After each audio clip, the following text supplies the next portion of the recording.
کہ ٹرمپ صاحب نے مودی کو انفالو کر دیا ٹویٹر سے، وہ صرف اپنا ایک غصہ دکھانے کے لیے۔ پھر وہ اتنے 70 سال کے بعد ان کو خیال بھی آ گیا کہ جی انڈیا کے اندر اقلیتیں جو ہیں ان کے لیے ان کے حقوق کا تحفظ نہیں ہو رہا۔ تو وہ سارا کچھ یاد اس لیے آ رہا ہے کیونکہ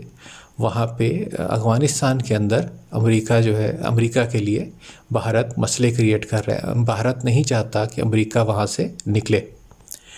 اور وہاں پہ امن قائم ہو، کیونکہ امن قائم ہو گیا تو پاکستان کی جتنی بھی فوج ایسٹرن بارڈر پہ لگی ہوئی ہے وہ ویسٹرن کی طرف زیادہ بہتر فوکس کر سکے گی۔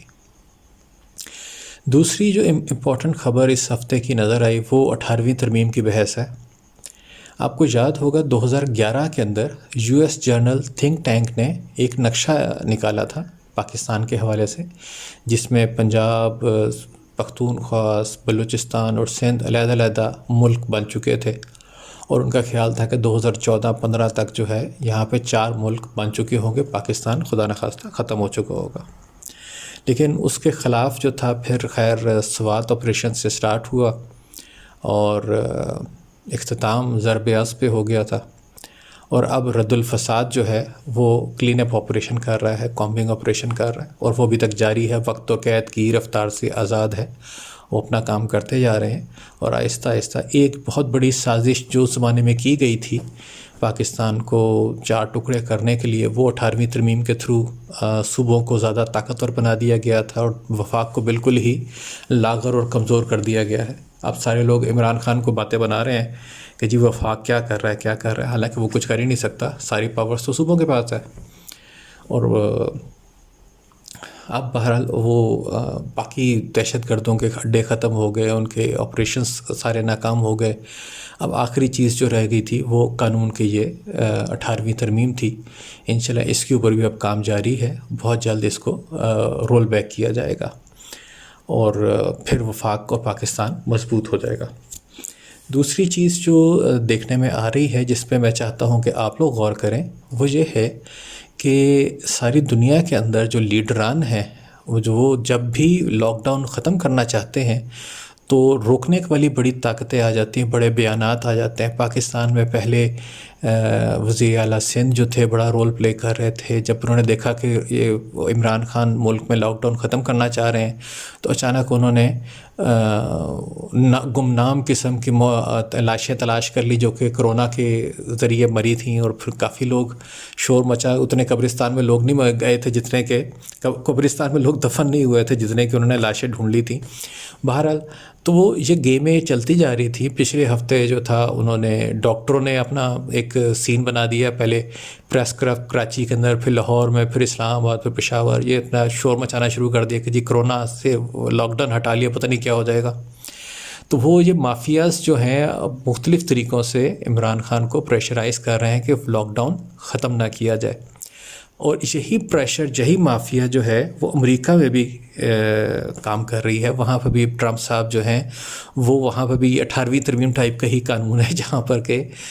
ریاستیں اپنا اپنا فیصلہ علیحدہ خود کرتی ہیں، اور وہ ریاستیں لاک ڈاؤن کر رہی ہیں، اور ٹرمپ صاحب چاہ رہے ہیں کہ لاک ڈاؤن ختم ہو، وہ لوگوں کو کہہ رہے ہیں کہ آپ اپنی ریاست کے خلاف بغاوت کریں۔ تو یہ دیکھنا چاہیے کہ یہ خود آپ لوگ غور کریں کہ کیا یہ کرونا وائرس جو ہے یہ مین میڈ ہے یا کہ نیچرل طریقے سے ایک وبا پھیلی ہوئی ہے؟ کیونکہ اگر نیچرل طریقے سے ہوتی تو لاک ڈاؤن کرنے اور نہ کرنے کے پیچھے کوئی دوسری خفیہ طاقتیں کام نہ کر رہی ہوتی، اور مختلف ممالک کے جو کرتا دھرتا ہیں ان کو یہ نہ کہنا پڑتا کہ میں تو ختم کرنا چاہ رہا ہوں لیکن کچھ لوگ ہیں، مافیاز ہیں، جو کہ مجھے یہ کام نہیں کرنے دینا چاہ رہے۔ اس طرح کہ عمران خان صاحب نے بھی بیان دیا کہ کچھ خفیہ طاقتیں ہیں جو مجھے یہ نہیں کرنے دے رہی، ختم نہیں کرنے دے رہی۔ ٹرمپ کا بھی یہی کہنا ہے، حالانکہ سویڈن جو ہے اس نے لاک ڈاؤن کیا ہی نہیں اور وہ ملک بھی بچا رہا، اس کو کوئی مسئلہ نہیں ہوا۔ تو وائرس ہے، یہ نہیں کہ وائرس ہے ہی نہیں، بیماری ہے ہی نہیں، بیماری ہے لیکن اتنی زیادہ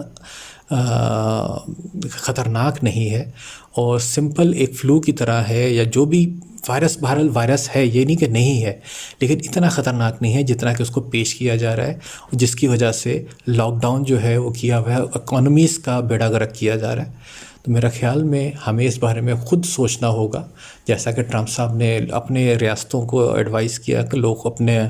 جو اختیار ہے اپنے ہاتھ میں خود لیں اور خود سڑکوں پہ آ جائیں۔ کچھ میرا خیال میں یہ اسٹریٹجی جو ہے اس بارے میں پوری دنیا میں ہی غور ہو رہا ہوگا، اور خدا نہ خواستہ جہاں پہ بھی نہ غور ہونا شروع ہو جائے۔ اور ابھی تو صرف رمضان کی وجہ سے شاید لوگ تھوڑا آرام سے بیٹھے ہوئے ہیں، لیکن اگر مزید یہ مافیاز کے کہنے پہ اب دیکھیے گا 9 مئی کو جو ہے دوبارہ ریکنسیڈر کرنا ہے لاک ڈاؤن کے حوالے سے۔ اب دیکھیے گا خود 7 یا 8 تاریخ کو کوئی نہ کوئی نئے چہرے آپ کے سامنے آ جائیں گے اور نئی آپ کو فگرز بتائیں گے، جی اتنے ہزار بندے آپ کے افیکٹ ہو جائیں گے، اتنے ہزار بندے فوت ہو سکتے ہیں، اتنے لاکھ بندے اس میں وائرس کے شکار ہو سکتے ہیں، اور نئی نئی فگرز آ جائیں گی، اور کوشش ہی ہوگی اور میڈیا سارا کا سارا آپ کو ڈرانا شروع ہو جائے گا کہ بس اب تو ساری دنیا، سارا پاکستان جو ہے وہ وائرس کے لپیٹ میں آ جائے گا، تو وہ پھر دوبارہ کوشش کریں گے کہ لاک ڈاؤن کو توسیع کریں۔ تو اس بارے میں تھوڑا خود سوچئے، اس بارے میں نہ تو میں کچھ کہہ سکتا ہوں اور نہ ہی کوئی اور کچھ کہہ سکتا ہے۔ ٹرمپ اور عمران خان بھی بیچارے صرف بیان ہی دے رہے ہیں کہ ہم نہیں کرنا چاہ رہے، لیکن کچھ طاقتیں ہیں جو ہمیں یہ کرنے پہ مجبور کر رہی ہیں۔ تو اس بارے میں سوچئے، تب تک کے لیے اللہ حافظ۔